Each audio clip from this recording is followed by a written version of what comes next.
नमस्कार विद्यार्थी मित्रांनो, आज आपण एक असं गणित करणार आहे जे डायजेस्टमध्ये दिलेलं आहे आणि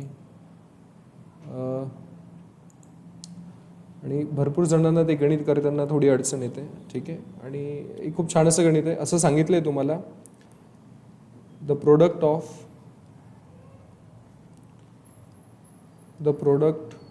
ऑफ 4 consecutive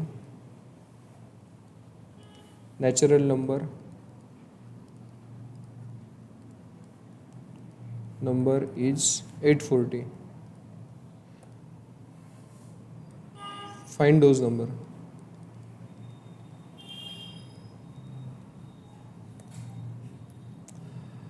सो बेसिकली त्यांनी तुम्हाला असं सांगितलेलं आहे की ते नंबर तुम्ही फाइंड करा. तर बेसिकली नॅचरल नंबर आहे आणि कन्झर्केटिव्ह आहे. तर बेसिकली समजा पहिला नंबर आपण एक्स घेतला तर दुसरा x+1 येतो आणि तिसरा x+2 आणि चौथा तुमचा x+3 असणार आहे.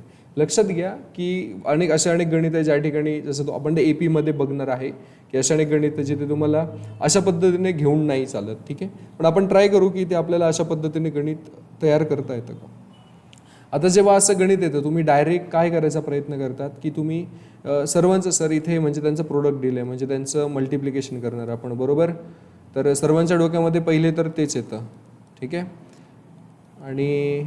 आणि सर्वजण करायला तेच जातात, पण याच्यामध्ये तुम्ही खूप वेळ घालवून बसतात. ठीक आहे, तर जेव्हा केव्हाही अशी गणितं येतात तुम्हाला बघा प्रत्येक गणित सोडवण्याची एक पद्धत असते. ठीक आहे, जसं की आपण क्वाड्रॅटिक इक्वेशनमध्ये म्हणजे हा प्रश्न क्वाड्रॅटिक्स आणि क्वाड्रॅटिक इक्वेशनमध्ये आपण शिकलेलोच आहेत की काही गणित फॅक्टरायझेशन येतात, तर काही कम्प्लिटिंग स्क्वेअरने, काही फॉर्म्युला, तर काही म्हणजे आपल्या ज्या व्हॅल्यूज असतात रूट्सच्या त्याच्यावरून आन्सर्स येतात.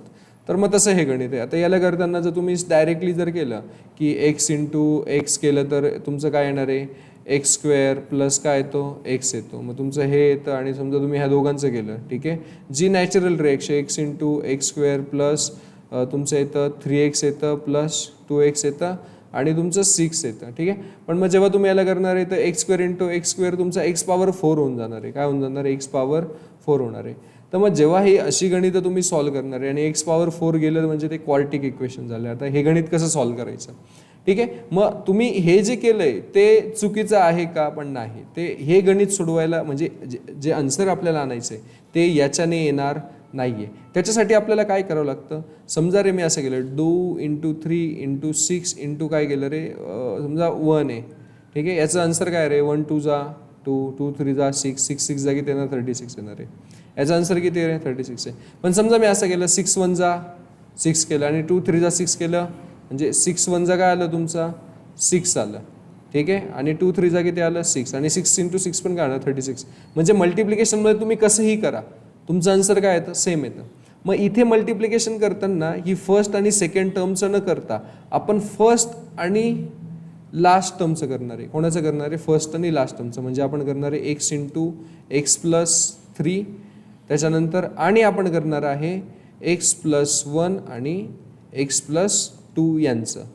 ठीक आहे, आता हे असं का करणार आहे आपण, तर हे आपण बघूया की आपल्याला असं का करायचं. कारण की हे गणित पुढे जाताना हे बघा तुम्ही हे गणित जेव्हा पेपरला असं गणित येणार आहे तर तुमची अशा गणितांची ऑलरेडी खूप जास्त प्रॅक्टिस होणं काय गरजेचं आहे. मग तुम्हाला कळतं की कोणत्या गणितामध्ये कोणती पद्धत वापरायची आहे, or which techniques you will need to use in a specific equation.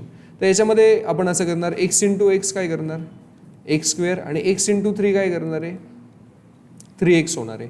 इथपर्यंत जमलं सगळ्यांना, ओके ठीक आहे. त्याच्यानंतर आपण यांचं करून घेऊ. यांचं काय होतं रे, x × x काय होतं, x² होतो. x × 2 काय होतं रे, 2x होतं. नंतर 1 × x काय होणार आहे, 1x होणार आहे आणि 1 × 2 काय होणार आहे तुमचं 2 होणार आहे. आणि बेसिकली तुमचं ह्या ठिकाणी काय येतं 840 येतं. आता हे जे गणित तुम्ही ह्या ठिकाणी केलेलं आहे, ठीक आहे, हे जे गणित तुम्ही ह्या ठिकाणी केलेलं आहे, ठीक आहे. आता मग आपण परत पुढे जाऊन याला मल्टिप्लिकेशन केलं, x² × x² केलं तर परत ह्या ठिकाणी काय येतो रे, x⁴ काय येतो 4 येतो. ठीक आहे, मग आता हे गणित सॉल्व्ह करताना आपण बेसिकली थोडं डोकं वापरणार आहे. इथे जर याला एक टर्म्स यांची ॲडिशन होते ती करून घ्यायची. काय असणार आहे ती x² + 3x आणि यांची काय असणार आहे x² + 2x + 1x काय असणार आहे 3x असणार आहे +2 असणार आहे इज इक्वल टू काय असणार आहे 840 असणार आहे. ओके, नाव स्टुडंट टेल मी की काही सारखं दिसतंय का तुम्हाला? बघा इथे x² + 3x इथं पण आहे आणि x² + 3x इथे सुद्धा आहे. हे असं सर आम्हाला तर शिकवलं नाही किंवा म्हणजे आपल्या पुस्तकात तर नाही आहे. आपण मागच्या वर्षी हे असं पॉलिनॉमियल्समध्ये शिकलो आहे. पुढे शिकलो आहे पॉलिनॉमियल्समध्ये 9th स्टँडर्डमध्ये आपण असं शिकलेलो आहे किंवा जे 9thला आहे ते शिकणार असणार. ठीक आहे. तर मग काय करायचं, समजा आपण मग इथे एक व्हॅल्यू फिक्स करून घेऊ. x² + 3x आपण एक व्हॅल्यू देऊ. समजा आपण दिलं p दिला. काय दिला? p. मग मला सांगा x² + 3x तुमचं काय होणार आहे? p होणार आहे. ठीक आहे. आणि इंटू तुमचं काय होणार आहे? x² + 3x काय होईल रे? इथे ही टर्म काय होईल सांगा मला? परत p होईल आणि प्लस काय होणार आहे तुमचं 2 आतमध्ये राहील इज इक्वल टू तुमचं काय असणार आहे? 840 असणार आहे. बेसिकली आपण काय केलं रे? x² + 3xला p ने काय केलेलं आहे? आपण सबस्टिट्यूट केलेलं आहे. ठीक आहे. मग आता असं गणित सॉल्व्ह करायचं आपल्याला. चला ठीक आहे. मग आपण याला मल्टिप्लिकेशन करून घेणार. p × p काय होणार आहे तुमचा? p². p × 2 काय होणार आहे? 2p. आणि हा जो 840 हा मध्ये आल्यावर तुमचा काय होणार आहे? -840 होणार आहे, which is basically nothing but the 0 ह्या ठिकाणी असेल. आता विद्यार्थी मित्रांनो, हे तुमचं अशा पद्धतीने ह्या ठिकाणी काय झालेलं आहे? क्वाड्रॅटिक इक्वेशन काय आलेलं आहे? तयार झालेलं आहे. आणि आता पुढे जाऊन तुम्हाला म्हणजे सगळ्यांना तर क्वाड्रॅटिक इक्वेशन सॉल्व्ह करता येतच की मग ते फॅक्टरायझेशन वापरा की तुमची जी पण पद्धत तुम्हाला जमेल ती यूज करा आणि तुम्ही हे गणित आता काय करायचं आहे? सॉल्व्ह करायचं आहे. पण तुम्हाला कळलंच असेल की आपण इथपर्यंत कसं पोहोचलेलो आहोत. अशा प्रकारची आणखी गणितं सोडवण्याचा तुम्ही प्रयत्न करा. पेपरला 4 मार्क्ससाठी हे गणित येतं. किती मार्क्ससाठी? 4 मार्क्ससाठी हे गणित येतं. खूप सिंपल असं गणित आहे. तुमच्या हक्काचे 4 मार्क्स तुम्हाला मिळतील. आणि असेच गणित असतात जे डिसाईड करतात की मॅथ्समध्ये तुम्हाला 100 आउट ऑफ 100 मिळणार आहे की नाही. मग याचं लास्टचं तुमचं मॅक्स टू मॅक्स अजून काय होऊ शकतं सांगा बरं?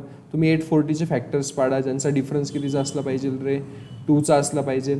मग आता बरं मी तुम्हाला हे पण एक्सप्लेन करतो की खूप जणांना हे गणित कसं सोडवणार हा एक प्रश्न पडतो की 840चे फॅक्टर्स कसे पाडायचे सर, किंवा मग काय करायचं.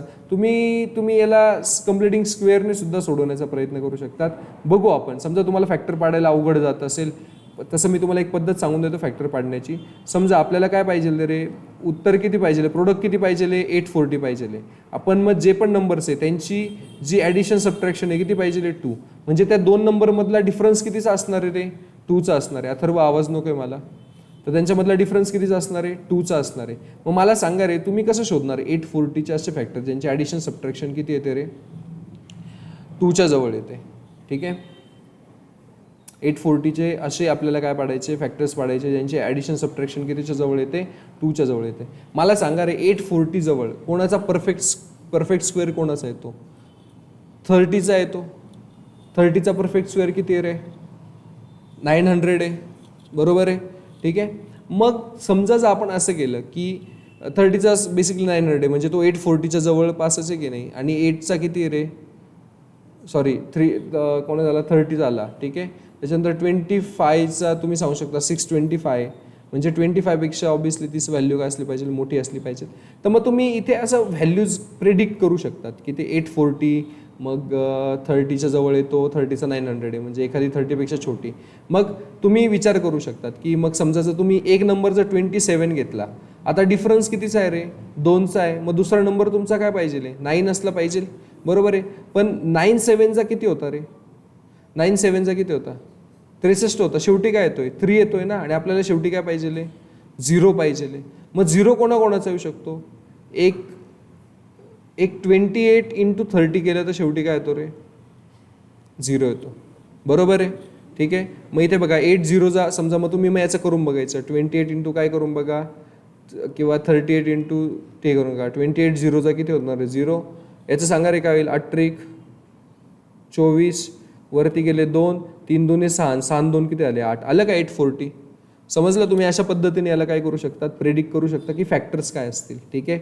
मग समजा मग तुमचं असं झालं p² तुमचं प्लस तुम्ही घेतला. आता ऑब्विसली इथे आन्सरला काय प्लस आहे म्हणजे मोठी व्हॅल्यू तुमची काय असणार आहे? 30p असणार आहे आणि छोटी तुमची काय असणार आहे? -28p असणार आहे.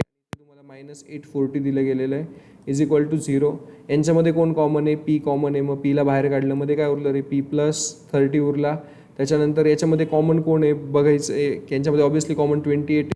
इथे साईन प्लसचं आहे, इथे कशाचं आहे मायनसचं आहे. साईन चेंज करायचे म्हणजे, आणि साईन चेंज करण्याची पॉवर कोणामध्ये असते, ऑब्व्हियसली मायनस निगेटिव्हमध्ये असते.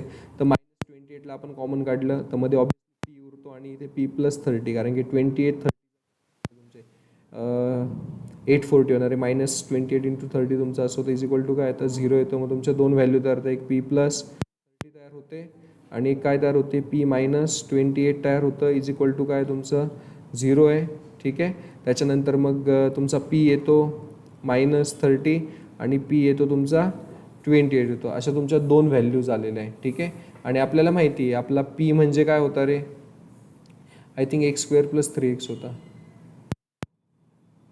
P काय होता आपला बघायचं आहे, x² + 3x होता. ऑब्व्हियसली काय होता, x² + 3x is equal to काय होतं इकडे -30 आणि इकडे काय असणार आहे, x² + 3x is equal to 28 असणार आहे.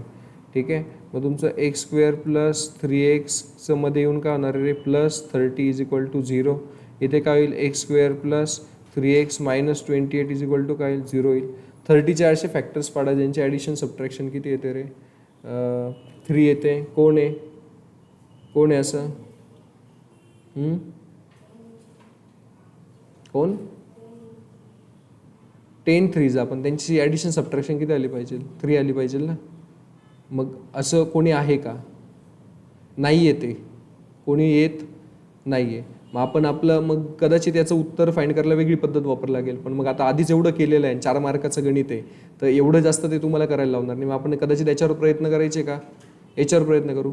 -28चे फॅक्टर असे पाडायचे ज्यांची ॲडिशन सबट्रॅक्शन किती आली पाहिजे रे, 3 आली पाहिजे. मग सांगा 7 4 28 होतात का, आणि 7मधून 4 गेले तर किती येतात, +3 येतात. मग हे असं होईल, x² + 7 - 28चे असे वेक्टर काय पडतील रे, 7 आणि 4.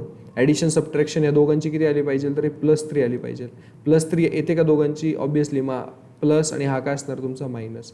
बघा +7 × -4 -28 आणि +7 - 4 काय होणार आहे, +3 होणार आहे. मग तुमचं इथं काय येतं 7x आणि इथे काय असणार आहे -4x - 28 इज इक्वल टू 0. ठीक आहे. याच्यामधून कोण कॉमन निघतो, ऑब्व्हियसली x. मग तुमचं इथे काय येणार आहे, x + 7 आणि इथे तुमचं काय येतं रे, इथे -4 कॉमन निघतो आणि मग तुमचं काय येणार आहे, x + 7 होणार आहे. आणि बेसिकली तुमच्या व्हॅल्यूज काय येतात, मग x + 7 आणि x - 4 येते, इज इक्वल टू काय रे, 0 आहे. मग तुम्हाला दोन आन्सर भेटतात, x इज इक्वल टू -7 भेटतो आणि x इज इक्वल टू काय भेटतो, 4 भेटतो. मला सांगा x काय रे आपला, ह्या जे 4 नंबर आहे त्यांच्यामधली पहिली व्हॅल्यू काय आपली, x आहे, आणि ती नॅचरल नंबर सांगितली. निगेटिव्ह नंबर हे नॅचरल असू शकतात का, नाही. मग निगेटिव्ह नंबर नेहमी काय असं पॉझिटिव्ह असतात. म्हणजे मग x तुमचा काय आला रे, 4. तुमचा नंतरचा नंबर आहे 5 6 आणि 7. हे तुमचे 4 ते नंबर आहे ज्यांचे ॲडिशन सबट्रॅक्शन किती येते, 840 येते. कारण की पहिला नंबर आपण काय घेतला होता, 4, आणि कन्झर्केटिव्ह आहे. मग त्याच्या पुढचा 5, त्याच्या पुढचा 6 आणि त्याच्या पुढचा काय असणार आहे, 7 असणार आहे. अशा पद्धतीने तुम्ही हे गणित काय करायचे, सॉल्व्ह करायचे. सोपं आहे खूप. Thank you so much. जर तुम्हाला पद्धत आवडली असेल आणि तुम्हाला आणखी असे प्रश्न विचारायचे असेल तर तुम्ही मला DM करू शकतात. इथे मी व्हॉट्सअप नंबर देतो आहे 9834291284. तुम्ही मला टेलिग्रामला मेसेज करायचा आहे. टेलिग्रामला ह्या नंबरवरती मेसेज करायचा आहे. आणखी एक नंबर आहे, तोही देतो आहे मी इथे. माझं नाव आहे शुभम पंडित. ठीक आहे. अँड हा माझा नंबर आहे. आणखी एक नंबर देतो 8482843757. तर तुम्ही मला ह्या दोघं नंबरला टेलिग्रामला किंवा व्हॉट्सअपला मेसेज करू शकतात. नो कॉल्स, कोणीही कॉल करायचा नाही आहे. ठीक आहे. तुम्हाला जे पण प्रश्न अडले ते मला करा, मी तुम्हाला त्याचं व्हिडिओ सोल्युशन बनवून पाठवेल. ठीक आहे. Thank you so much everyone.